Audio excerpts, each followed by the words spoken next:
Hey, what's up guys? This is Anthony from Anthony's Customs, and for this video, we're going to be reviewing Resident Evil, the final chapter.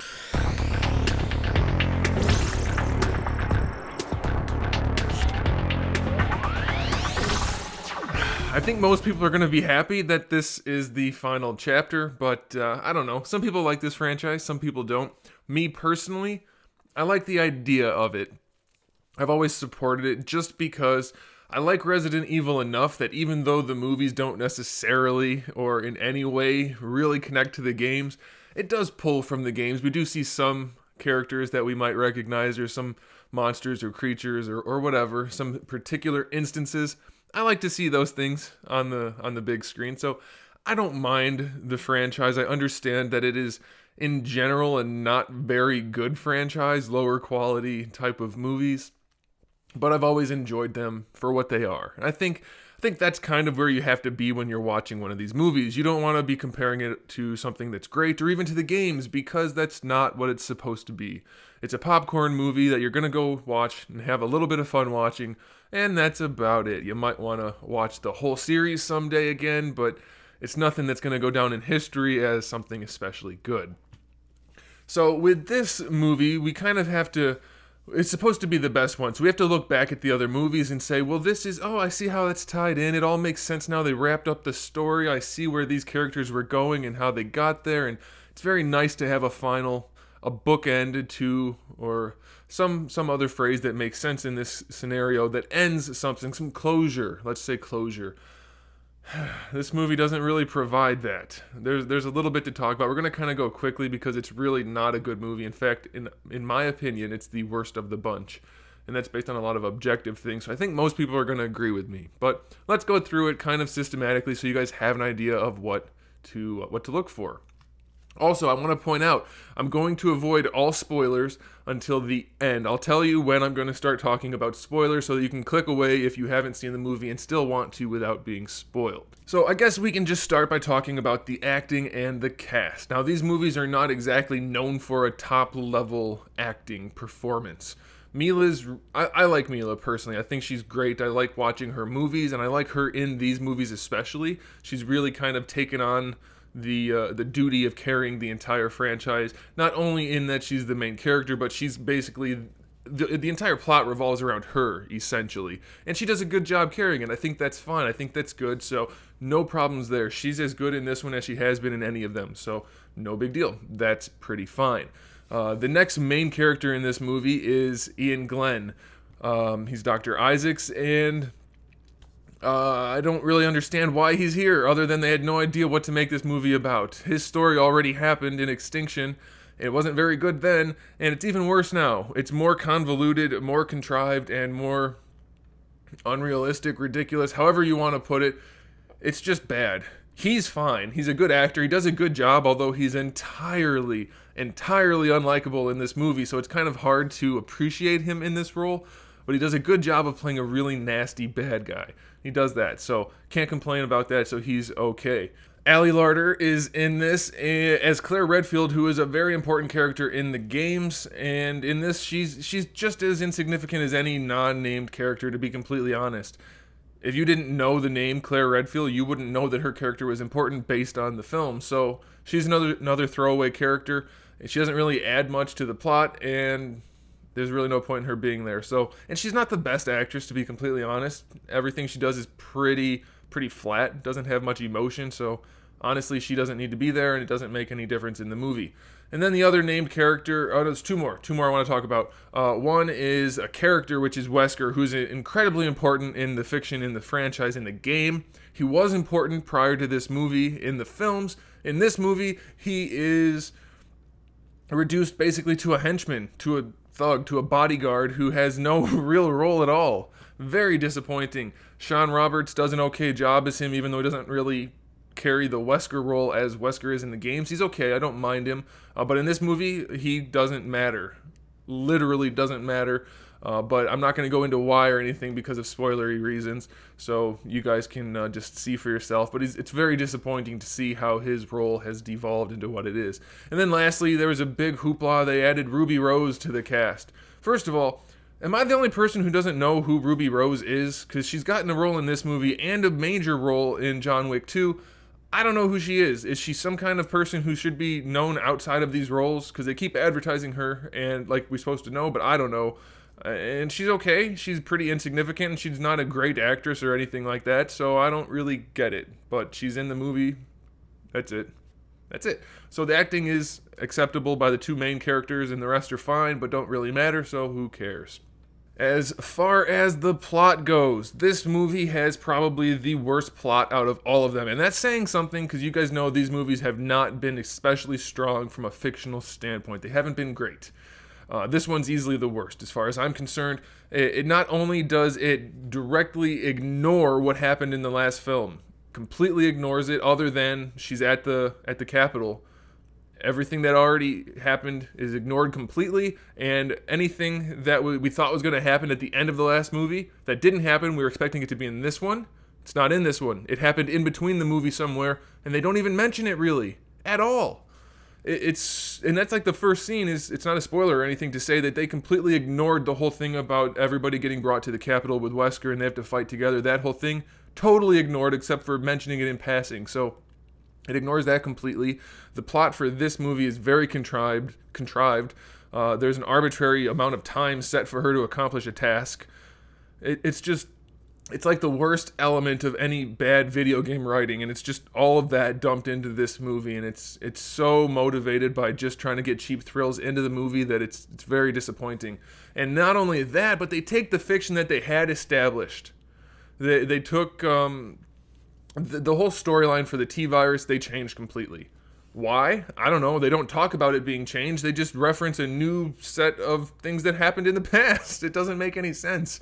They just ignore things completely to make them fit this new terrible narrative, and it's not good. So the plot is super weak, and I can't talk about it anymore because it'll get spoilery, but by the time it comes to an end, you're like, wow, that's where they went with it? I could see why they thought that was clever, but it ends up not being very good. So the plot is terribly weak in this movie, worse than probably the other ones. So you're probably thinking the plot is probably not the most important thing. We come to these movies to see action with Resident Evil type zombies and monsters and things, and will there be some good action in this movie?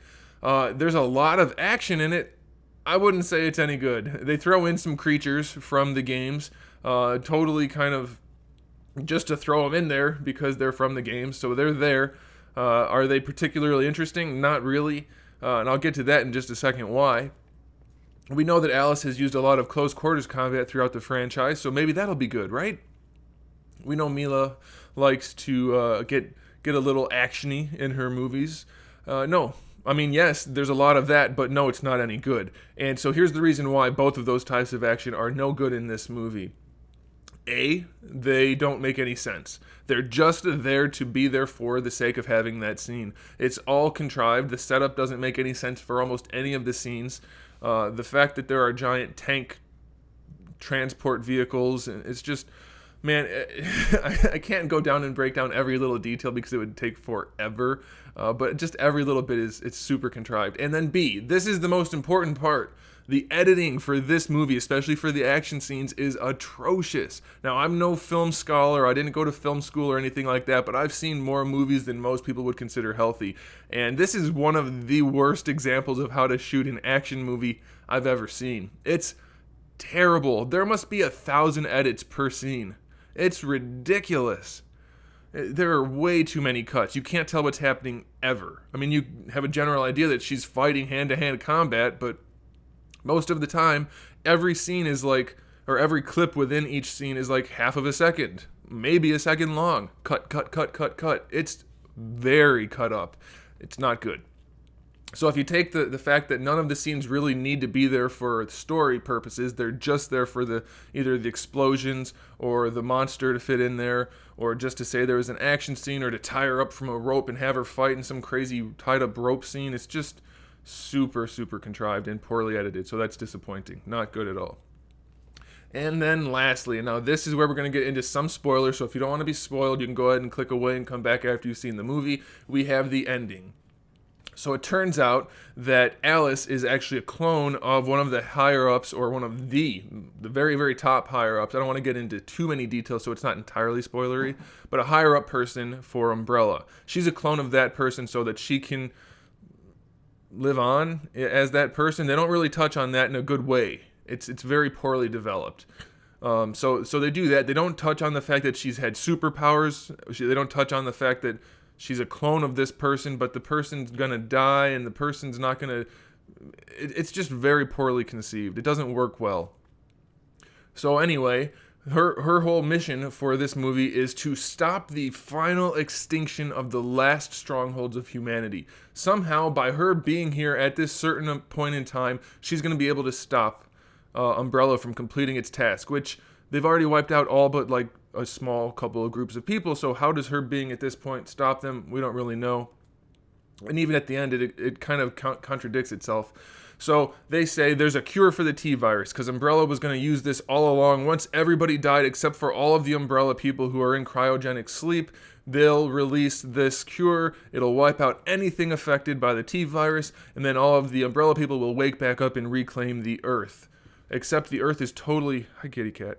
The Earth is totally destroyed at this point, so that makes no sense at all. And it's awfully convenient that there's this cure that just kills all the zombies and everything. That's her whole goal. She gets there, she finds the cure. They say, well, it'll kill everything with the T-virus, so Alice, you're going to die too. She does it, and even though, because it's airborne, it'll get everything. So it'll work. It'll be fine. Everybody will die. As soon as she drops it, all of these droves of zombies just fall down systematically, because that's how airborne things work.